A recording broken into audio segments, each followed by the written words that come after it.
Yo, what is up, guys? Welcome to today's episode of the Live Train Perform podcast. I'm your host, Sean Kober. Today's episode is going to be short and sharp because I am recording this at 9:45 on Wednesday night.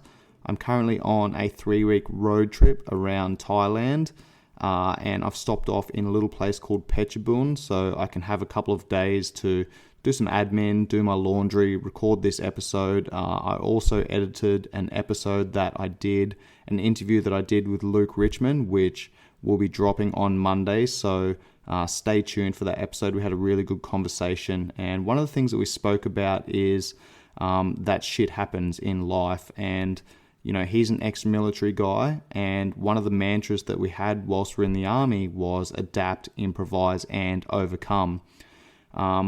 So I'm currently on that 3-week road trip around Thailand, and on Saturday I was in Bangkok playing in a rugby tournament, and it was a National Sevens rugby tournament over 2 days, and I tore my hamstring on the first game, the first day, 5 minutes in, which put me out for the tournament, unfortunately, but it is what it is. I'm not going to dwell on it, and, you know, obviously I'm currently going through this road trip. That's going to affect where I can go and what I can do, but it's not going to affect the overall plan. It's going to affect some of the minor plans.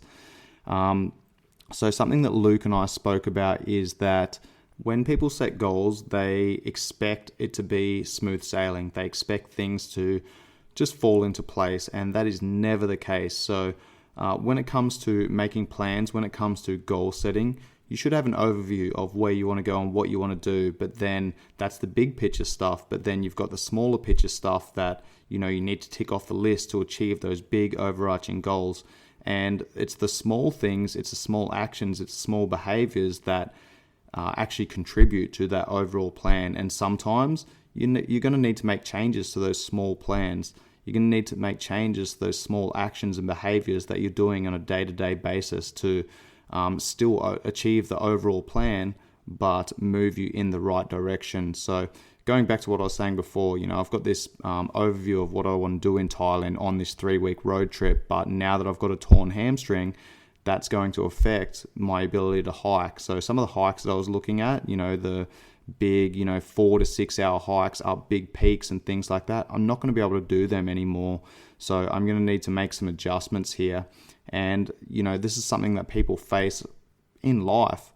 We set these big, audacious goals and we expect it to be smooth sailing along the way, and that's never the case. So, you know, again, we need to adapt, improvise, and overcome. And your ability to, be disciplined in working towards what you need to do and putting those small actions and behaviors into practice every single day, yes, they're going to add up. But you also need to be flexible, and you need to make adjustments, and you need to change the plan as you go to still keep those big overarching goals in your sights, but to keep you moving in the right direction.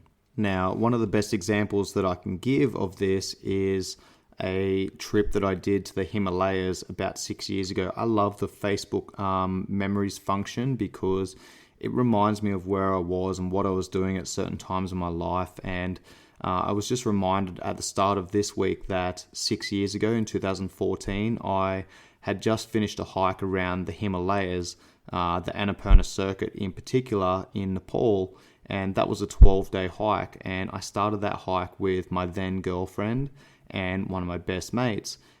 Now, about 2 or 3 days before we were due to fly out for Kathmandu in Nepal, a blizzard actually hit the Himalayas, and it was out of season. The hiking season had just started, so it was the best weather to go hiking, and it was an uncharacteristic blizzard that hit the Himalayas, and unfortunately 43 people lost their lives. And we had a discussion. We were already planned to fly into Kathmandu, and we had that discussion of, we need to change our plans. We need to do something else. We need to cancel our trip and look at other options. Now, I'm the type of guy who looks at the world through probabilities, and I crunched the numbers after doing some research, and I looked at how likely it was for something like that to happen at that time of the year, and it was super unlikely. And that's why so many people lost their lives, because it was the start of the hiking season, and that was when the good weather was starting and the snow on the ground had dissipated, and the tracks were fairly clear. But that's also why people lost their lives, because there was a number of people, there was hordes of hikers that were on Thorung Pass that basically, as the blizzard hit, they got pushed into these tea houses, and a number of people were suffering from altitude sickness, and a number of people, I think there's some guides included, decided to make the call that they need to push down the mountain to get these people off the mountain so they could deal with the altitude sickness. But because it was uncharacteristic weather for that time of the year, they didn't think that the storm was going to be very bad, so they pushed on, and unfortunately they made a bad call, and again 43 people lost their lives. But that was very unfortunate circumstances. But again, I played the probability game, and I was like, well, chances of that happening twice are very fucking low. So we actually decided to push on and continue that hike, and we're actually passing people on the way up to the summit. I think it took us about 10 days to summit. We're still passing people on the way up to the summit that had turned around and were coming down because they had flights booked to leave Nepal within a couple of days, and they'd been stuck, a couple of days shy of the Thorung Pass at 5,416 meters. And if they waited any longer, then they were going to miss their flight. So basically the pass got cut off. A lot of people lost their lives. They were launching a rescue effort to get people off the mountain and, recover bodies and things like that. So it was a pretty terrible experience for those people that were obviously going through that. However, our experience was almost the opposite. Because of that tragedy, there was nobody on the pass. There was nobody on the trail. And, typically you'd have 200 to 400 people on the trail every single day. But we literally didn't pass anyone, or, we barely saw anyone because so many people had changed their plans. And, as unfortunate as it was for that tragedy to unfold and for so many people to lose their lives, it made it an incredible experience for us. And I know that sounds like a really shitty thing to say, but I'm a realist, and that's how it was. There was nobody on the trail. The weather was incredible. Obviously, that blizzard had dumped a fuckload of snow, so we were hitting snow at far lower altitudes than was characteristic for that time of the year. All of the mountain peaks were snow covered, and it was an absolute tragedy that so many people lost their lives, and I definitely felt for all those people. But it is what it is, and that is chaos theory. You literally, the old sliding doors butterfly effect, right? Like, you might be having your fucking worst day and someone else is having their best day, or vice versa. There's not much you can do about that.